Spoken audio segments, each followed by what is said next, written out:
Bueno, bienvenido Cintia a este espacio denominado Conversaciones Proyectuales. En primer lugar, agradecido como todos los participantes, digamos, en este modesto espacio que hemos construido, poder colaborar contando la experiencia, un espacio que intenta promover o poner en relieve la figura del proyectista.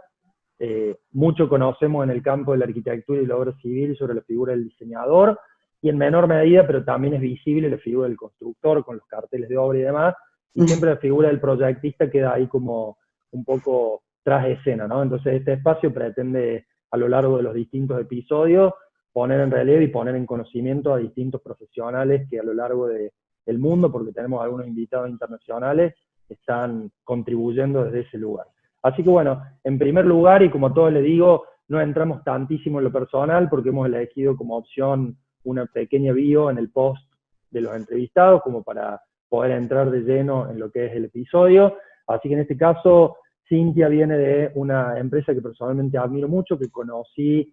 este año, en el 2020, pre-COVID, en el mes de enero, haciendo un curso, y bueno, realmente me genera mucha admiración por la juventud, por la cultura que han construido de trabajo ahí, y por todo lo que están haciendo en el campo de innovación para lo que es la obra civil. Así que bueno, se me ocurrió invitar a Cintia, con quien tuvimos una experiencia en el momento en el que yo estaba trabajando en Corby Studio como director de operaciones. Hicimos un ejercicio de polinización cruzada, y bueno, ahí nos conocimos y le invité a participar de este programa. Así que bienvenida. En primer lugar, lo que te voy a preguntar es cómo nos definís Edilicia para aquellos que no la conocen. Yo de hecho la descubrí hace no tanto tiempo. Bueno, primero que nada, gracias Martín por invitarme. La verdad que, bueno, súper interesante la propuesta y muy interesante todo lo que deja esto de la polinización cruzada que tuvimos en ese momento. Me parece que una relación que surgió bastante copada entre gente que por ahí tiene intereses en común. Edilicia, qué sé yo, es un bicho raro, digamos. Yo lo podría definir como algo sui generis, porque la verdad es que la génesis de la empresa es ser una constructora, o sea, nace desde la construcción como una empresa familiar, pero hoy la verdad es que hacemos todo tipo de cosas vinculadas a la construcción, pero desde distintos aspectos, porque la realidad es que proyectamos, o sea, toda la parte de lo que es el diseño arquitectónico, hacemos gerenciamiento de proyectos, estamos también en lo que es ya conformando lo que es el grupo Edilicia, hay una parte de lo que es el servicio de abertura, servicio de mantenimiento de obras ya entregadas, o sea que es como un abanico de servicios enfocados a la construcción, con las particularidades que comentabas vos antes, que es una empresa súper joven, o sea, dentro de lo que es la parte de la oficina técnica o de la parte de arquitectura, yo soy una de las más grandes, tengo 36, o la más grande, así que súper joven todo, muy cambiante, es una empresa súper innovadora, no solo respecto de la tecnología, sino respecto de la variabilidad que hay en cuanto a los proyectos que desarrollamos, las escalas, los clientes, es una cosa como que realmente sale de la rutina constantemente, y eso creo que también es como divertido para la gente joven, porque estamos como constantemente probando cosas nuevas y eso es bastante motivador. Bueno, muy interesante. Cabe mencionar que en esta autorreferencia que hice de cómo me aproximé a Edilicia, bueno, yo lo seguía por la plataforma LinkedIn, tienen una actividad bastante interesante en todo lo que es redes sociales como empresa, tiene que ver también con el manejo de un público bastante joven que sabe hablar desde ese lugar,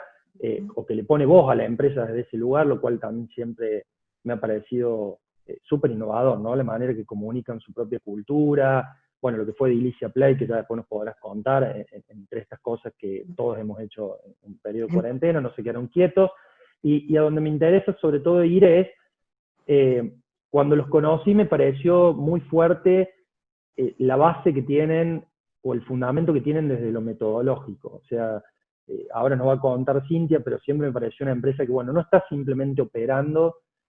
o simplemente innovando con nuevos instrumentos, sino que se ha plantado firme en el campo de lo metodológico para decir, bueno, nosotros gerenciamos nuestros proyectos y gerenciamos nuestras obras a partir de estas metodologías, al punto tal que son formadores también. Este año tengo el honor de poderlos contar en lo que es la diplomatura en su tercera versión. Estas cuestiones que nos ha permitido el universo COVID del online. Era muy difícil antes traer docentes de otras provincias por una cuestión de costos. La diplomatura todavía es un producto formativo muy pequeño, entonces solventar ese tipo de gastos por ahí se le hacía difícil en la primera y segunda edición que ocurrió en el 2019, y este año estuvo la oportunidad, así que en el mes de agosto van a estar dando un taller la gente de Ilicia dentro de lo que es el espacio de DAE, así que eso me tiene muy contento porque, bueno, justamente yo hice ese mismo curso y me pareció muy novedoso el planteo, y es lo que un poco quería preguntarte para que nos comentes de qué manera ustedes gerencian sus proyectos y sus obras en la empresa. Bueno, para eso te voy a mostrar una de las diapos que justamente, bueno, vos la habrás visto en lo que fue el curso, que es el curso de la parte de planificación que damos, y de las planners específicamente. Y un poco vos hablabas de este aspecto metodológico, y nosotros sumamos como una base a esta metodología que tiene que ver con las filosofías. O sea, cuando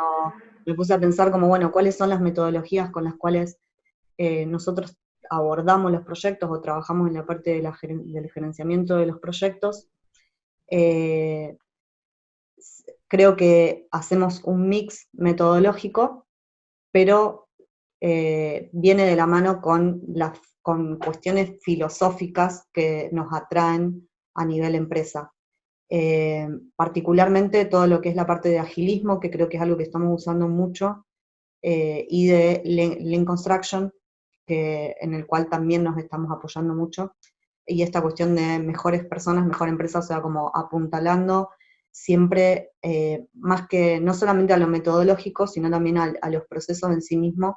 y siempre con el foco en las personas. Dentro de esas cuestiones, o sea, a nivel de metodologías, creo que es muy fuerte la parte de BIM, del Building Information Modeling, el cual es una de las primeras cuestiones que empezamos a trabajar, y ahora ya hace 4 años, un poquito más, nos empezamos a meter con toda la cuestión del Last Planner System, que un poco los chicos hacen referencia a esto del tango Last Planner, porque no es en esto que decía antes de la empresa sui generis, no es la aplicación de la metodología quizás tal cual como lo aplican en Estados Unidos, tanto para el BIM como para el Last Planner. Son cuestiones que vienen muy de allá y que tienen que ver con otro tipo de forma de construir. La industria de la construcción en Estados Unidos es muy diferente de la industria de la construcción local. Entonces, en el uso de estas dos metodologías, realmente argentinizamos un montón de cuestiones que tienen que ver con el mercado.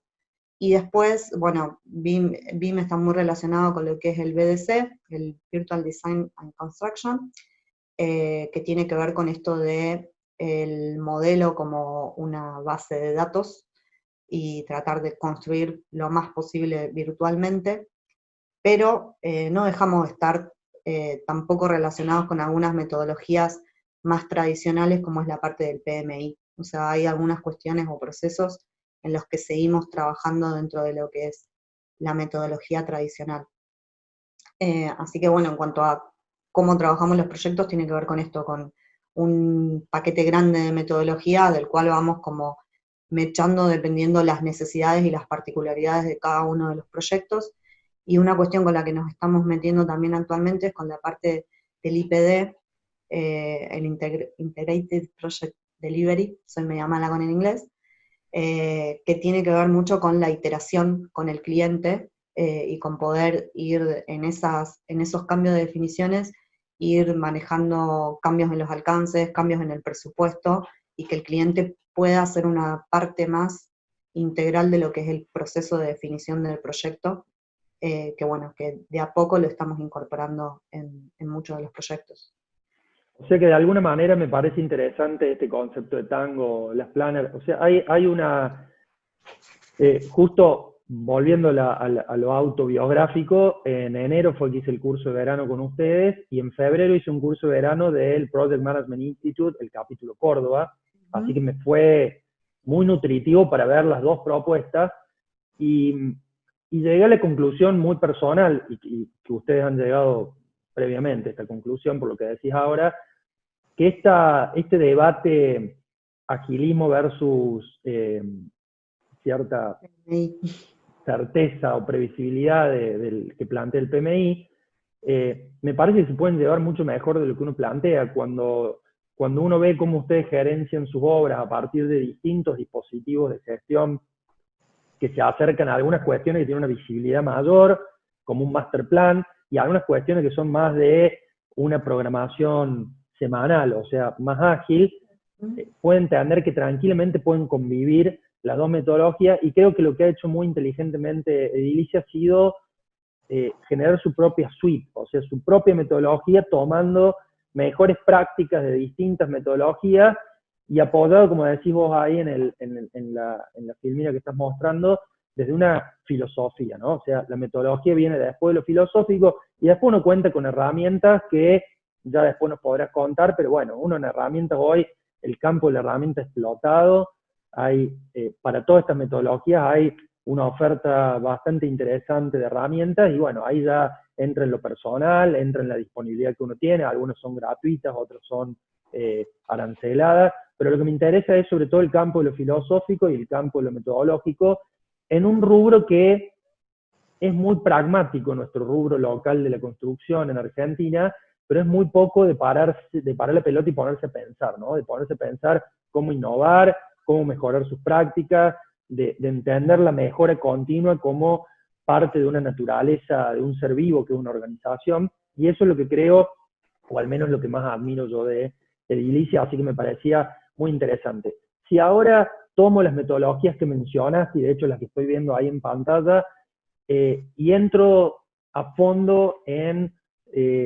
sobre todo lo que es el campo de tu experiencia en el terreno de lo BIM. Y lo digo así porque, bueno, hay gente que dice el Revit, hay gente que dice el BIM, hay gente que no entiende de qué se trata. Si tuvieras que explicarle a un profesional que desconoce por completo lo que es el BIM, o quizás lo ha escuchado, pero todavía no tiene claro de qué se trata, ¿cómo resumirías a partir de tu experiencia o cómo intentarías bajarle tierra qué significa una metodología BIM dentro de tu campo de acción profesional? Bien, yo creo que ahí lo importante es esto de separar BIM de un software. Creo que ahí hay como una malinterpretación o como una cuestión que medio quedó, no sé por qué quedó asociado BIM a Revit o BIM a algunos software específicos y no como metodología de trabajo. Eh, Eso cuesta mucho entenderlo y separarlo. Creo que BIM, o sea,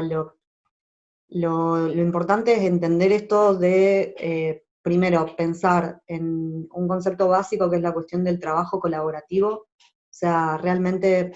BIM viene de la mano con la apertura de información y con el trabajo en conjunto en lo que es, bueno, específicamente en el campo del proyecto arquitectónico y el campo de la construcción. Particularmente, nosotros todos los proyectos los desarrollamos en BIM, sea que los proyectemos o no dentro de Edilicia, porque también trabajamos con proyectistas externos. Y si le tendría que explicar a alguien, es como que vos agarraras todo lo que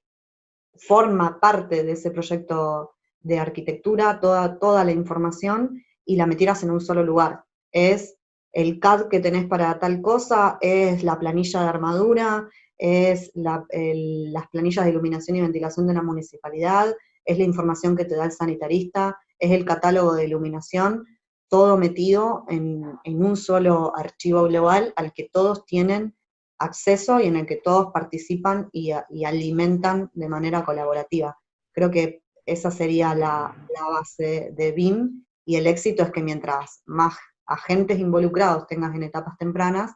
y más te puedas aproximar a la realidad antes de ejecutar la obra, mejor te va a salir. Desde ese punto de vista podríamos pensar que es como un ensayo O sea, lo Claro, que casi que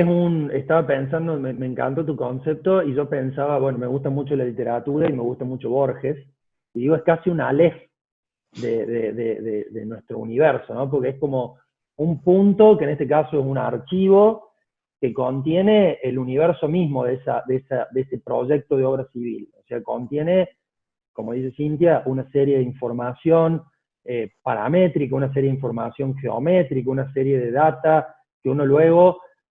de acuerdo a su expertise, de acuerdo a cómo puede lograr extraer esa información, va a poder operar y va a poder tomar decisiones en relación a la gerencia del proyecto y a la gerencia de la obra. Bien, ahí estamos viendo en pantalla, habíamos conversado previamente, siempre tienen la intención estos episodios de mostrar algún proyecto o algunos proyectos. En este caso nos va a contar qué proyecto has elegido y por qué. Este es un proyecto que desarrollamos para el Club Atlético Independiente de Santo Tomé, que lo traigo a colación porque, bueno, justamente es un poco ejemplo de estas cuestiones. Este proyecto no se llevó a la obra aún, se están gestionando algunos préstamos de entidades bancarias, o sea, por ser un club tiene algunas complejidades, obviamente, de temas fondos y más en esta circunstancia particular. Pero bueno, volviendo a esta cuestión del concepto de BIM, por ahí nosotros estamos acostumbrados a que cuando hablamos de modelo 3D o de algún proyecto en 3D, nos imaginamos este tipo de situaciones, o sea, un render lindo, con más o menos materialidad, con algunas cuestiones así, pero de lo que, de lo que data BIM es que además de poder generar desde el modelo que trabajamos este tipo de imágenes para poder mandarle al cliente o para poder conversarlos con ellos, también generamos desde el mismo modelo toda la documentación que después les posibilitaría a ellos construir la obra, como son, por ejemplo, toda la parte de las instalaciones, que están también modeladas en 3D, entonces tenemos el plano en 2D para poder cotizar con un sanitarista, pero también vemos la instalación en 3D, podemos estar chequeando que no haya interferencias entre las distintas instalaciones, podemos estar chequeando cuestiones de pendiente, cuestiones en corte, que por ahí en un software que solamente maneja 3D, ese aspecto de las cuestiones tridimensionales se pierden. Un poco este tipo de documentación es la que sacamos del mismo modelo que sacamos el render que veíamos recién antes. O sea, yo no tengo un archivo para trabajar la instalación pluviacloacal y otro para hacer los renders y otro para hacer el plano de arquitectura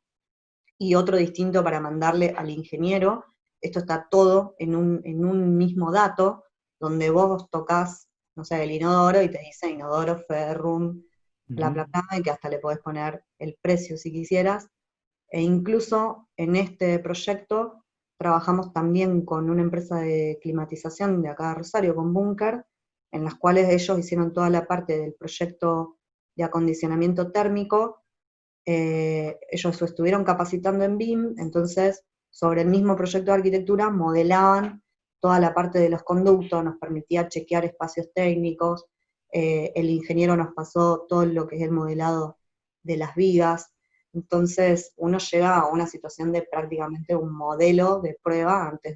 antes de la obra, que creo que ese es el valor agregado que tiene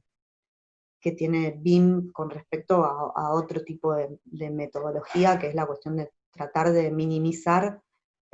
por ahí las variables que llegan al momento de la obra, que creo que es lo difícil en la industria local. Una pregunta matadora y así real de alguien que no es que da curso de Revit, sino que está en el campo de batalla, digamos. Yo lo he visto, está en el obrador, abren el modelo, digamos, gente que está ahí trabajando realmente con la I del BIM, en serio. La pregunta es, y te la hago porque me imagino la respuesta, pero un poco para los que estén viendo esto, ¿cuánto crees que mitiga, o voy a reconstruir la pregunta, ¿cuánto podés prever en este juego iterativo de proyectar, por ejemplo, las instalaciones de esta unidad húmeda de este proyecto? ¿Cuánto pudiste prever para luego llegar a la obra y haber detectado esa interferencia? Porque entiendo, por lo que hemos conversado, que nunca es el 100%, hay instalaciones como las eléctricas que en la vida real son flexibles y en el BIM todavía no, entonces después el instalador te agarra un corrugado y lo lleva para donde quiere, cuando vos en el modelo no lo pudiste hacer, pero bueno, si me tenés que tomar del 0 al 100 en un porcentual, ¿cuánto me decís que esto colabora para anticiparse al problema en obra? Y mirá, yo creo, es lo que vos decís, la realidad en la obra a veces es muy difícil de que las cosas salgan 100% conforme documentación, sobre todo en lo que refiere a las instalaciones, porque la flexibilidad de las instalaciones es muy diferente en la realidad de lo que es en un modelo. Sí creo que hemos logrado mitigar un montón de cuestiones, o sea, por ejemplo, hoy anticipar cuestiones de pases en losas que nos permite preverlo y no dejar como todo para después en la obra, no sé, que una vez ejecutada la losa de hormigón venga una empresa y te haga un pase, es realmente costosísimo, o sea, a nivel precio es muchísimo, así que creo que desde ese punto de vista estamos logrando más certezas. Después, sí, creo que la dificultad con la que nos estamos enfrentando hoy en día como empresa y en el rubro de la construcción es tratar de involucrar, sobre todo en esto que decías vos de las instalaciones, involucrar a los agentes, al sanitarista, al electricista, en el modelado de las instalaciones y revisarlo con ellos. Esto que te mostraba yo antes de la cuestión del acondicionamiento térmico, elaborado por la misma persona que después podría llegar a ejecutar la obra, es valiosísimo porque realmente te permite llegar a un nivel de desarrollo técnico en el cual, si nosotros nos ponemos a modelar esos ductos, probablemente cometamos errores por no tener los conocimientos técnicos. Hoy por hoy lo que nosotros estamos tratando de hacer es que el sanitarista se siente con nosotros en la oficina y nos diga por dónde pasar los caños para que después en la obra se ejecute lo más similar posible a lo que tenemos nosotros en el modelo, consensuando con ellos. Siempre antes de empezar la obra tenemos una estrategia general que luego vamos puliendo con el sanitarista. En ese caso, por ejemplo, bueno, esta es otra obra que vos visitaste acá en Rosario, la de la torre. Una torre residencial. Sí, por ejemplo, en ese caso, bueno, esto es como toda la documentación pluvio-cloacal. Muchas de estas cuestiones ya estaban al momento de la contratación del sanitarista, modelar todo lo que eran los conductos, todo lo que eran las troncales de los espacios pluvio-cloacales, nos permitió dimensionar con mayor precisión todo lo que eran los espacios técnicos, que la realidad es que al momento del anteproyecto no se habían dimensionado, incorporar este tipo de cuestiones que pasan en obras de gran altura, donde hay que empezar a meter reductores de velocidad y cuestiones así,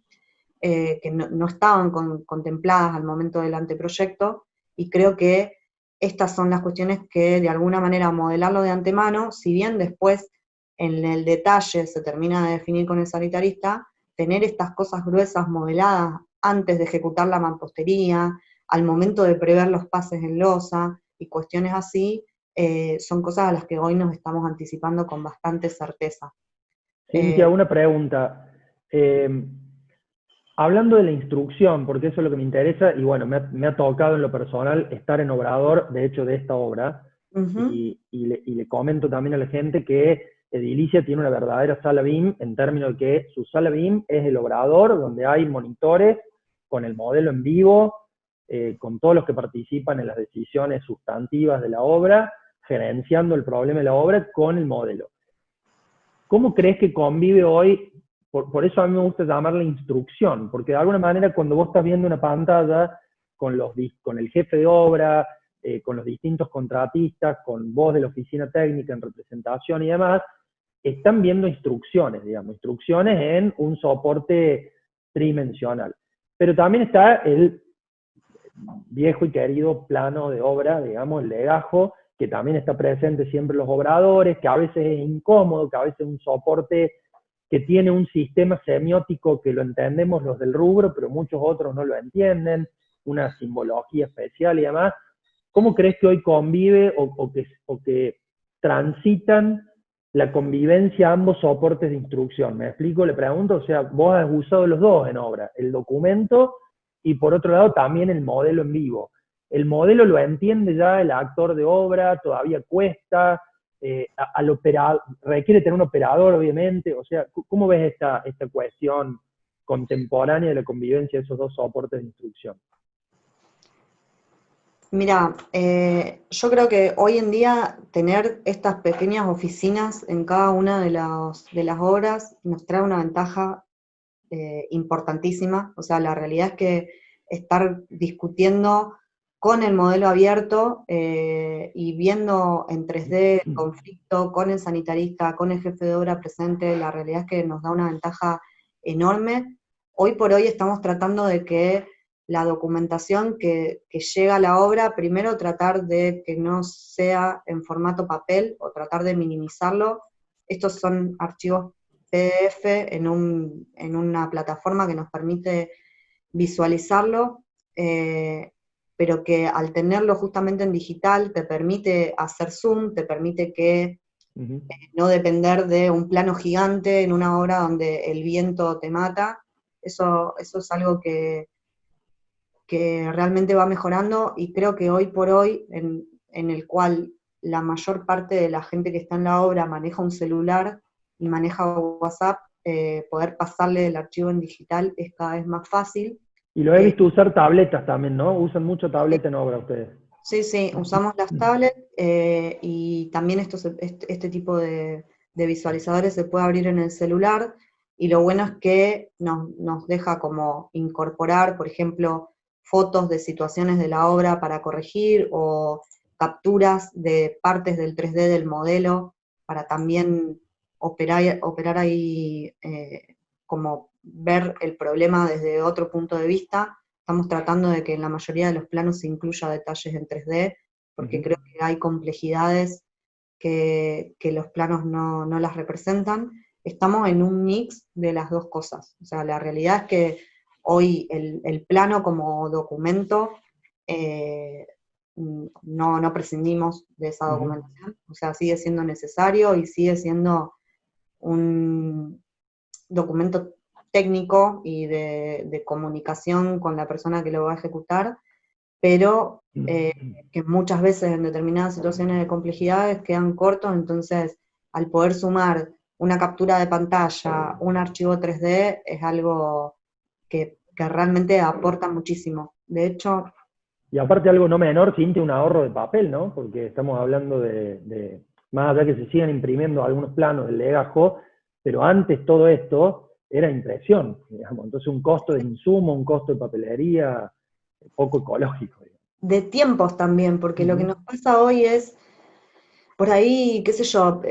nos manda un mensaje, no sé, el capataz desde el piso 15 o el piso 20 que está teniendo determinado problema, que no sé qué, antes vos tenías que mandar a imprimir un plano o imprimir una hoja, ponele que la imprimías en el obrador y se la llevabas. Hoy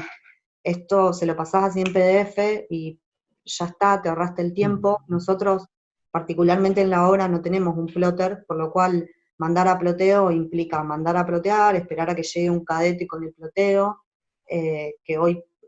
por hoy me parece que con un archivo digital lo resolvés muchísimo más rápido. Y algunas cosas estuvimos haciendo también para esta obra. Te iba a hacer una pregunta, pero que la vamos a ahorrar porque aparte ya estamos llegando a la parte final de este episodio, que era la OFI o la obra, y la acabas de responder, porque vos en realidad tenés tu oficina en la obra. O sea, tu oficina es el obrador y está montado como una oficina técnica, digamos, a pie de obra. O sea que tenés el mundo ideal a tus pies, digamos. Tenés Lo mejor de los dos mundos, diría Hannah Montana. Exactamente. Bueno, es este tipo, bueno, esta es como más para ver algunas cuestiones, es una panorámica 360, que también, por ejemplo, las hicimos, no sé, en los baños, y está buenísimo ver en 360 grados, cuando vos les querés explicar a la persona que va a colocar el cerámico o el porcelanato, cómo tiene que dar la vuelta, cómo es el encuentro en la ducha, si sube, si baja, si tiene cambios de nivel, lo ves en 3D, lo girás en la obra, y la realidad es que le da una dimensión, porque también hay que ser realista, cuando uno está en la obra, no tiene la concepción de la totalidad, tiene una visión parcial de lo que hay en ese momento construido. Entonces, Totalmente. lo que nos pasa es que muchas veces los que estamos con el proyecto, tenemos en la cabeza un montón de todas estas cosas que la gente que está en la obra todavía no las ve, no las conoce. Entonces, para ellos, mover un caño 5 centímetros para allá, cuando no ven nada, no les pasa nada, porque es como que, no pasa nada si lo muevo, porque no saben que después capaz que ahí tienen que entrar 3 caños más que todavía no vinieron. Entonces, este tipo de información donde vos tenés todo junto, permite un poco de que todo eso no esté en la cabeza de Exacto. un proyectista, está en un modelo que está al alcance de todos y que todos pueden acceder. Y creo que hoy tener la oficina en la obra para mí es hermoso, aparte esto, cuando se aparecieron todos estos caños que durante años estuvimos modelando, y que no sabíamos si se iba a poder, porque tenían que dar unas vueltas raras y qué sé yo qué, cuando empezaron a aparecer, nos mandábamos fotos con los compañeros, porque aparte este es un proyecto que tiene muchos años, nos sacábamos selfie con los caños, vos decís, son caños, pero es eso que vos proyectaste, no sabías si iba a entrar, no Claro. sabías cómo iba a dar la vuelta, que lo modelaste, que le buscaste la vuelta, que Y vos lo he sentís hecho real. es tuyo y lo ves ahí y ves como cuánto pesa, cuánto mide, es una cosa que es hermosa. O sea, para Bueno, mí te voy a pedir dejar de compartir para despedirnos nomás con pantalla plena. Y vamos a cerrar con una última pregunta que lo que intenta es, tomando en consideración que, bueno, estamos hoy 15 de julio del 2020, en Córdoba estamos en la supuesta fase 5, en Rosario creo que también, con algunas diferencias, pero bueno, estamos todos habitando esta llamada nueva normalidad, que aparte nunca sabemos, es como nueva normalidad versión 1, versión 2, versión 3, versión 4, porque todos los días aparece algo distinto. ¿Cómo ves el post-COVID de nuestra disciplina? ¿Cómo crees que va? ¿Crees que no va a pasar? O sea, ¿soy la persona que cree que no va a pasar nada? ¿Soy la persona que cree que va a cambiar el mundo? ¿Soy la persona que cree que algunas cosas se van a ajustar? En tu labor diario, ¿no? En lo que vos has venido haciendo pre-COVID, en esta nueva normalidad y lo que crees que se viene después. Eh, yo creo que como todo, o sea, estos eventos a nivel mundial de alguna manera revolucionan el pensamiento y te permiten no solamente darte el espacio o el tiempo para pensar, porque la realidad es que prácticamente la humanidad se detuvo un mes, 20 días, dependiendo de la ciudad, hubo como un cambio en la concepción temporal que a uno le permite como replantearse situaciones a nivel personal, laboral, de la disciplina. O sea, creo que ha habido reflexiones respecto de el habitar y la arquitectura en todos lados. Eh, Particularmente, bueno, nosotros en lo que es edilicio en particular ya veníamos trabajando muchos soportes de digital, o sea, esto de los visualizadores de PDF, esto de la videollamada, quizá no con la cotidianidad que lo manejamos hoy, pero ya teníamos como un pie en esta cuestión del trabajo colaborativo a distancia, de tener como todo, manejarnos con notebook y poder acceder a los archivos desde cualquier punto del país, eso ya era algo que lo hacíamos. Sí creo que hoy uno se plantea como en determinadas circunstancias en las que vos decís, ay, tengo que ir a la oficina. Y la verdad yo hoy me planteo como, ¿realmente es necesario estar físicamente en la oficina o lo puedo resolver desde otra manera? Creo que O las ahí hay... reuniones, ¿no? Hay reuniones que uno antes tenía que dirigirse a pleno centro Sí, o perder horas viajando a tal lado y hoy, bueno, estamos haciendo este programa desde Rosario y Córdoba. Yo creo que lo que ha cambiado es de una manera más natural, ya no es como, uy, ¿cómo vamos a hacer una videollamada? Ya es como, creo que eh, el Zoom va a ser, viste, como lo que va a dejar el COVID como gran cosa de cantidad de veces que uno en la misma ciudad va a decir, che, ¿para qué me voy a la otra punta de la ciudad? súper nervioso, en medio del tránsito, un viernes al mediodía, que es el peor momento de todo, cuando puedo en realidad hacer una llamada, una videollamada y resolver el problema. Así que Sí, desde mi lugar, agradecerte la colaboración, coincido con vos que son una empresa que está muy preparada para lo que se viene, porque ya se han venido preparando, quizás sin saberlo, sin saber que el mundo iba a cambiar, pero eso es lo que tienen las empresas innovadoras, que bueno, son la punta de la lanza y van probando nuevas plataformas, nuevas metodologías, siempre tienen como una cuestión inquieta de ver qué anda dando vuelta por ahí. Lo nombraste en un momento, el Integrated Project Delivery es algo que a mí me tocó verlo en un foro de arquitectos en Nueva York en el 2018 como el tema del foro, estoy hablando de hace 2 años, un país central como Estados Unidos, y recién se estaba plantando este tema fuertemente, y ustedes ya en Rosario están con eso, o sea que de alguna manera esto habla de cómo conducen la empresa, una empresa que además me tocó conocer de cerca y es muy horizontal, y creo que ahí está la cuestión, ¿no? De probar nuevas metodologías para ir hibridando e ir construyendo la propia metodología bajo una propia filosofía que uno tiene para gerenciar proyectos y obras. Era lo que quería en este episodio poner en realidad desde tu experiencia, así que desde ya muchísimas gracias por haber participado. ¿Sí? No, gracias a vos, Martín, por invitarme. Y bueno, nada, seguimos en contacto siempre para cualquier cosa, lo que gustes. Muchas gracias, saludos. Gracias.